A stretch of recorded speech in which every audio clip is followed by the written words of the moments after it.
बहुत स्वागत, welcome back friends. आप देख रहे हैं आपका प्रोग्राम कहानी कुर्सी की, और आज तक कुर्सी की सारी चर्चा चल रही है। उत्तर प्रदेश की कुर्सी, सीएम की कुर्सी, मुख्यमंत्री की कुर्सी, दोनों पांव पकड़कर डोलने की कोशिश हो रही है किसी तरीके से। योगी जी भी बस बिल्कुल, अभी वो इससे मुझे याद आ गया, कई बार सर वो होता है ना, आप लोग अम्यूजमेंट पार्क में जाते हैं, तरह तरीके उसमें एक बैल होता है, आप लोग बैठे वो बैल के ऊपर हिलता है बहुत जोर से, और उसको पकड़े रखना होता है, उसको पकड़े रखना होता है और वो गिराता रखना होता है, गिर जाता है आदमी।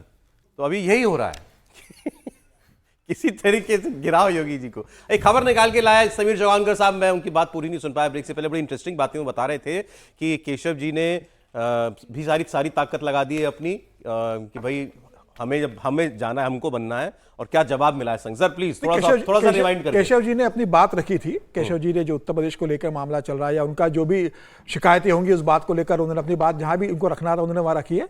लेकिन उन्हें क्लियर कर दिया गया है कि भाई वो सब ठीक है, वो संगठन की और अपनी बात है, आप केंद्रीय नेतृत्व से बात कीजिए, लेकिन उत्तर प्रदेश को लेकर किसी तरह की गलतफहमी नहीं रहना चाहिए कि उत्तर प्रदेश के अंदर कोई नेतृत्व परिवर्तन होने वाला है या कोई आने वाले समय में मुख्यमंत्री बदला है। ये साफ कह दिया गया है कि अगले चुनाव तक योगी आदित्यनाथ उत्तर प्रदेश के अंदर बने रहेंगे। ये केशव मौर्य क्या कहने गए थे? केशव प्रसाद मौर्य अपनी शिकायत करने गए होंगे, जो शिकायत उन्होंने केंद्रीय नेतृत्व से की होगी वही शिकायत उन्होंने संघ के अपने पदाधिकारियों से की होगी, जिनको उनका लंबे समय से संपर्क रहा होगा, उनसे सलाह ली होगी कि इस तरह का मामला है, क्या करना चाहिए, मैंने आगे बात रखी, आप लोग क्या चाहते हो, मैं आपसे सहयोग चाहता हूं, या जो भी उन्होंने अपनी बात रखी होगी। आदमी रखता ही अपने वरिष्ठ लोगों के पास अपनी शिकायतें रखता है, अपने पीड़ा को रखता है, और वरिष्ठ अधिकारी उनको सलाह देते हैं कि आपको किस तरीके से व्यवहार करना है, और उस व्यवहार में उनको मुझे ये लगता है बता दिया गया है कि भाई वो सब ठीक है, आप अपनी बात संगठन के स्तर पर बात कीजिए। योगी जी के स्टाइल ऑफ फंक्शन से कोई शिकायत नहीं है संघ को? नहीं, फिलहाल तो संघ का कोई शिकायत नहीं है। संघ पूरी तरीके से योगी आदित्यनाथ के साथ है इसके अंदर। और सबसे बड़ी बात मैं आपको ये बता रहा हूं कि अभी भारतीय जनता पार्टी और संघ की समन्वय समिति की बैठक होने जा रही है, केरल में पलक्कड़ में हो रही है। उत्तर प्रदेश को लेकर वहां एक विशेष प्रेजेंटेशन आरएसएस देने वाला है। भारतीय जनता पार्टी के जो लोग वहां समन्वय बैठक में आने वाले हैं, संघ के पास बहुत इनपुट है इस चुनाव को लेकर, जो परिणाम है उसको लेकर, संगठन को लेकर बहुत ज्यादा इनपुट है, सरकार को लेकर इनपुट है, और जिस तरीके से संघ और भाजपा का संगठन बिखरा हुआ उत्तर प्रदेश में रहा था उसको लेकर भी कई इनपुट है। तो वहां एक विशेष प्रेजेंटेशन आरएसएस देने वाला है चीजों को लेकर। लग रहा है कि संघ का भी यह मानना है कि उत्तर प्रदेश एक बड़ा राज्य है, सबसे बड़ा राज्य है।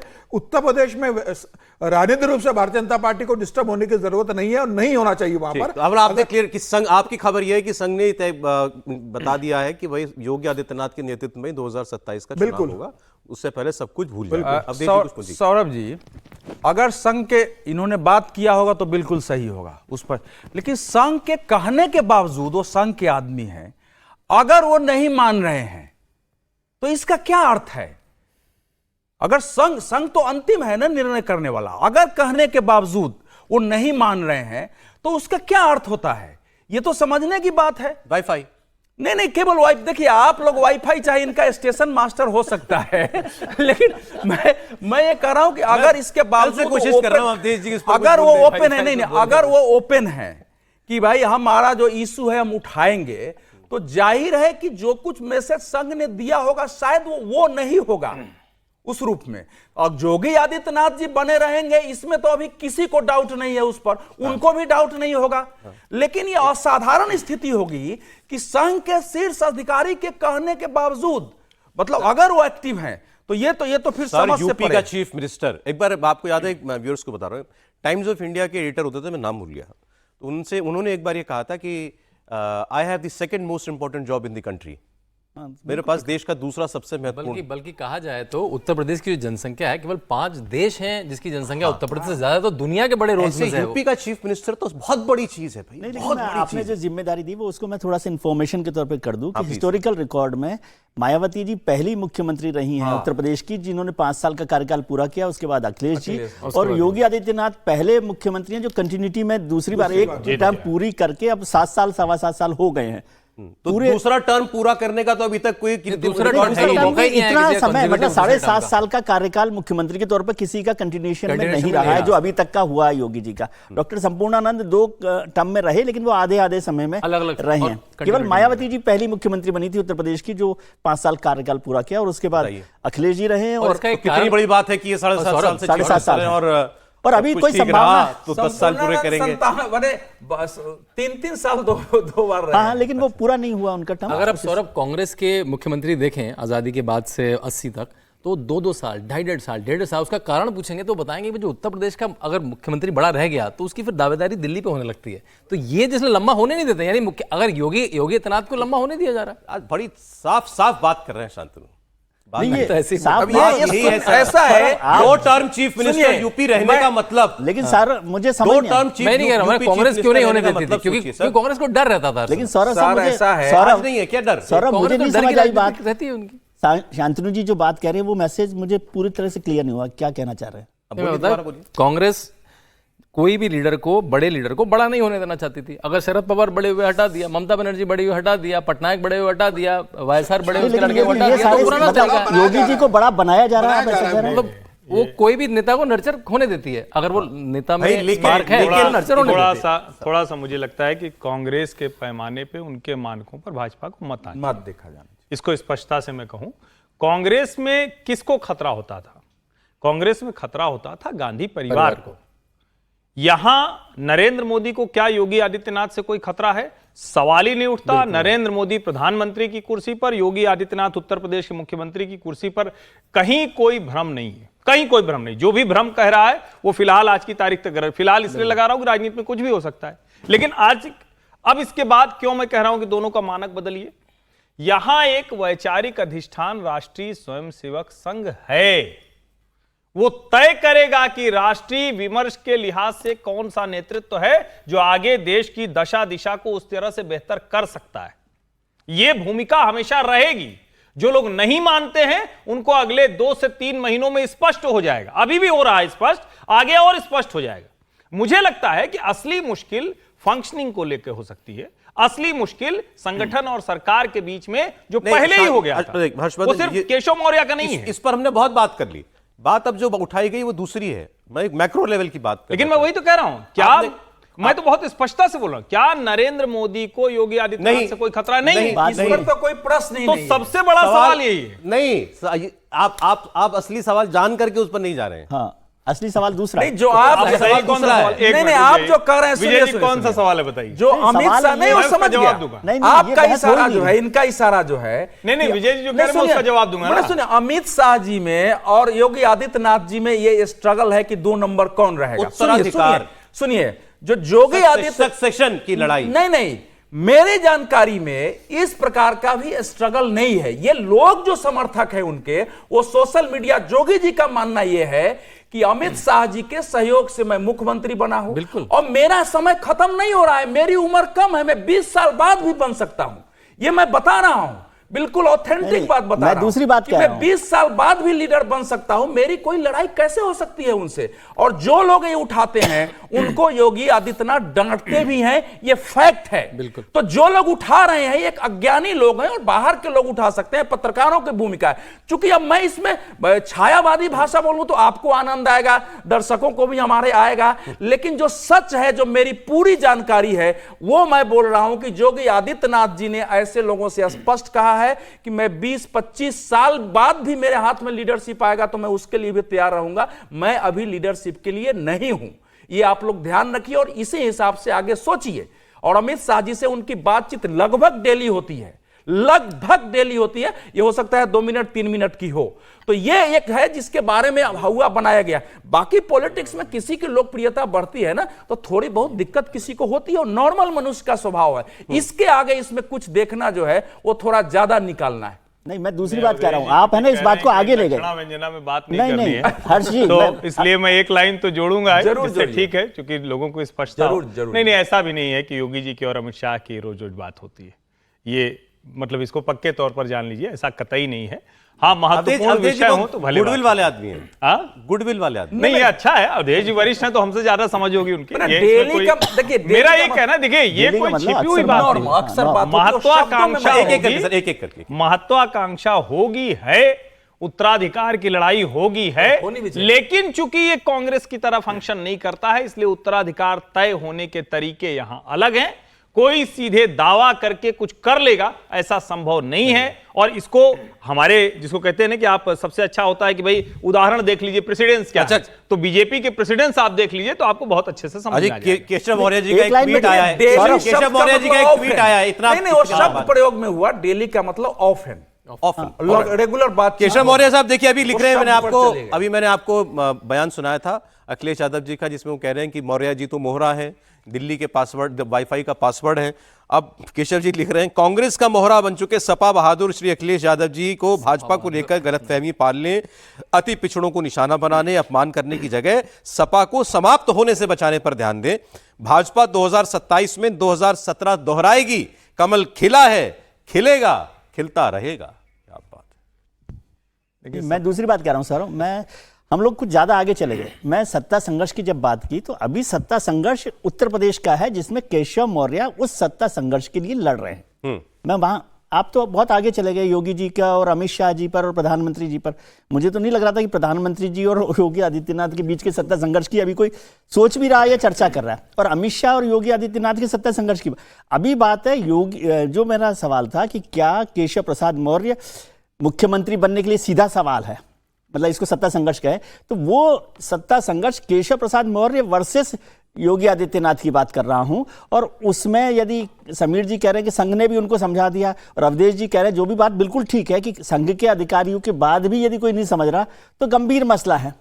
और क्या केशव प्रसाद मौर्य सिर्फ अपने दम पर ये सारा कर रहे हैं? क्या वो प्रदर्शन कर रहे हैं कि 150 विधायक उनके पास हैं? क्या ये संभावना अब ऐसी बन रही है?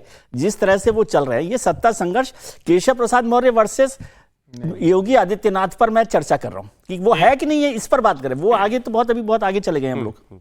चलिए सर थोड़ा और एक इसको बोली दें, एक बढ़ाना जरूरी है, क्योंकि खबरें और यूपी की संघर्ष पे गए भाई। केशव प्रसाद मौर्य अगर उसकी दावेदारी कर रहे हैं तो उनका आधार क्या है?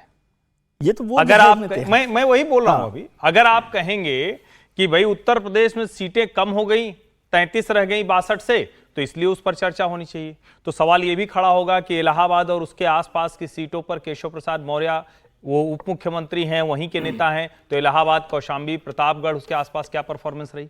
तो मुझे लगता है ये सबको पता है। और मैं पहले दिन से एक बात कह रहा हूं कि भारतीय जनता पार्टी के हर नेता को पता है कि अगर आप 33 पर आकर खड़े हो गए हैं, 36 पर एनडीए खड़ा है, तो उसकी बहुत सी वजह हैं। एक दूसरे के सर पर नारियल मत फोड़िए, सही जगह। ये तो सलाह है आपकी, मैं तो स्थिति की बात कर रहा हूं, ये तो आपकी सलाह है। अरे एक खबर छूट गई सर, एक खबर छूट गई। योगी जी ने मुलाकात की पल्लवी पटेल से। पल्लवी पटेल, अब आप ये मत कहिएगा पल्लवी पटेल तो उनकी बहन है। केशव प्रसाद मौर्य को हराया है सर। नहीं, इसीलिए तो और महत्वपूर्ण है। केशव को हराया उसने। यहां दो समझिए, अनुप्रिया पटेल की बहन है, उनकी अपनी पार्टी है, समाजवादी पार्टी की सहयोगी थी, अब वो अलग हो गई हैं, लेकिन उनके टिकट पर जीती हुई हैं। और किसको हराया था उन्होंने? केशव प्रसाद मौर्य को। और मिला कौन है? योगी आदित्यनाथ। अब शांतनु जी कह देंगे ये तो सामाजिक वो है, सामाजिक समीकरण में। अगर आप छोटे दलों को मिलाएंगे, अगर आपको लगता है कि आपके कुर्मी नेताओं से कुर्मी वोट नहीं आ रहा है, आपके जो ओबीसी नेताओं से नहीं आ रहा है, तो आप लेंगे। और वो अभी कैसे भी वो अपने फोल्ड में नहीं है, वो ओवासी के साथ इसके साथ कॉम्बिनेशन बना रही, तो उनको अगर पाले में लाना है तो उसके लिए मुख्यमंत्री मिलेंगे। जब निषाद आए थे पार्टी में तब भी मुख्यमंत्री मिले थे, जब राजभर आए थे पार्टी में तब भी मुख्यमंत्री मिले थे। तो छोटी पार्टियों को जो फ्री रेडिकल्स घूम रहे हैं, मिलाने के लिए तो मुख्यमंत्री को उनसे मिलना ही पड़ेगा। देखिए सौरभ जी, इतना तो मैं जानता हूं कि ये इतने भोले नहीं है। ये मुझे क्या समझते हैं ये मैं जानता हूं। कमाल की बात ये भी है कि ये कह रहे हैं कि कुर्मी वोट नहीं आएंगे, तो उन्हीं की बड़ी बहन अनुप्रिया तो है जो एक सांसद होकर मंत्री बनी हुई। दोनों को उन्हीं की बहन के पति तो है जो राज्य में विधान परिषद होकर मंत्री बने हुए। तो ये इतना आसान सा नहीं है। निश्चित तौर पर अगर योगी आदित्यनाथ से पल्लवी पटेल मुलाकात कर रही हैं, तो जो उत्तर प्रदेश में सत्ता संघर्ष कह लीजिए, कार्यशैली कह लीजिए, सरकार संगठन कह लीजिए, या सरकार कह लीजिए, उसके बीच जो कुछ चल रहा है उसका एक और 1 स्टेप अहेड है। इसका एक दूसरा तथ्य यह है कि अभी 15 दिनों पहले पल्लवी पटेल और केशव प्रसाद मौर्य एक साथ थे। एक शिव मंदिर का उद्घाटन था, दोनों बैठे, साथ पानी पिए, नाश्ता किया, दोनों बातचीत करते रहे। लोकल अखबारों में पूरी खबर थी इस पर कि दोनों मिल गए हैं। तो आप किसी चीज से एकदम से सपाट निष्कर्ष निकालना बहुत कठिन है कि हो गया पल्लवी पटेल और केशव प्रसाद। हम खबर उठाते हैं, ठीक करते हैं, और इस शो को दर्शक खूब देखते हैं, हम लोग का मैसेज आता रहता है, लोग प्रशंसा भी करते हैं। तो यही कारण है कि यह शो लोकप्रिय है। बहुत सहज तरीके से बातचीत होती है, लोग खुल के बात कर रहे हैं। ये एक रेयर शो है टेलीविजन में, तो उस कारण वो आपकी खासियत है। और वो हमको फीडबैक भी मिलता रहता है कि ये बहुत अच्छा है। तो इसलिए हम लोग जो है दोनों जानकारियां जो हो तो वो नहीं, लोगों अच्छी के बात है, सामने आपने रख दे बताया रहे कि ऐसा ही नहीं कि केवल सीएम से मिली हैं, वो खुद केशव मौर्य से भी मिली। इस पर कुछ बोल रहे थे नहीं, शायद। इस पे नहीं, मैं कुछ अलग बात। आपने अखिलेश यादव दिखाए थे, तो यूपी में जब मैं पत्रकारों से मिला तो लोकल पत्रकारों ने बात बताई कि जो कांग्रेस और सपा के बीच में भी ठीक ठाक घमासान चल रहा है। कैसे चल रहा है? अजय राय ने कहा 5 सीट लड़ रहे हैं उपचुनाव में, और ये कह रहे हैं हम 2 से ज्यादा नहीं देंगे। और अखिलेश यादव ने नई मांग रखी है जो बड़ी मजेदार मांग है, वो कह रहे हैं हमें महाराष्ट्र और हरियाणा में भी चुनाव लड़ना है, हमें उसमें भी सीटें चाहिए। और आपने देखा होगा अखिलेश यादव का जन्मदिन था 1 जुलाई को, कम से कम कईयों पोस्टर हर जिले में लगे, भावी प्रधानमंत्री अखिलेश यादव को बधाई। और जिस दिन वो लोकसभा में आए तो मैंने कहा ये योगी आदित्यनाथ से टक्कर लेने को छोड़ के लोकसभा में क्यों आएंगे, ये एक राष्ट्रीय नेता क्यों बनना चाह रहे हैं? तो ये अच्छी घमासान चल रही है वहां पे कि हम 2 सीट से ज्यादा नहीं देंगे और हमें महाराष्ट्र भी लड़ना है और हमें हरियाणा भी लड़ना है। उन्होंने आज एक ये और- बात लखनऊ में आम है बिल्कुल। महाराष्ट्र में तो उनके विधायक हैं। महाराष्ट्र में वो लड़ते रहे अब भाई। बड़ी बात सीटें नहीं मांग है, रहे हैं, बड़ी नहीं, नंबर नहीं, की आज सीटें मांग रहे हैं। आज उन्होंने एक नया काम किया है। और हाँ, एक चीज और अभी खड़गे जी ने मीटिंग बुलाई थी 23 जुलाई को, जिसमें मुख्यमंत्री तो सॉरी अखिलेश यादव नहीं गए, लेकिन कोई सपा का नेता भी नहीं गया उसमें। और सारे कांग्रेस और पूरा समाजवादी पूरा पार्टी के इंडी बीच गुट आया में था उसमें सपा का देखिए, कोई आज तो उन्होंने representation नहीं था उसमें। संविधान मान स्तंभ की स्थापना की है अपने पार्टी के कार्यालय मुख्यालय में लखनऊ में। उसमें एक स्तंभ बनाया जाएगा, उसके ऊपर भारत का संविधान जो है वो रखा जाएगा। और बड़ा लंबा चौड़ा उन्होंने एक मैसेज जो है लिखा हुआ है। 26 जुलाई को सपा के लखनऊ स्थित मुख्यालय में सादगीपूर्ण समारोह में संविधान मान स्तंभ की स्थापना की जाएगी, जिसमें भारत के संविधान की एक प्रति की स्थापना होगी, जिससे पीडीए प्रकाश स्तंभ के रूप में भारत का संविधान हमारे सामाजिक न्याय का मार्ग सदैव प्रकाशित और प्रशस्त करता रहेगा। और इस मैसेज की सारी शुरुआत उन्होंने भूमिका बनाई थी आरक्षण की। देश में आरक्षण की शुरुआत पे सबसे पहले कहां पर हुई थी, कैसे हुई थी? महात्मा ज्योतिबा फुले जी के द्वारा संकल्पित आरक्षण को कोल्हापुर के परम आदरणीय अनुकरणीय श्रीमंत महाराज राजश्री छत्रपति शाहू जी महाराज जी ने कोल्हापुर में सबसे पहले लागू किया था।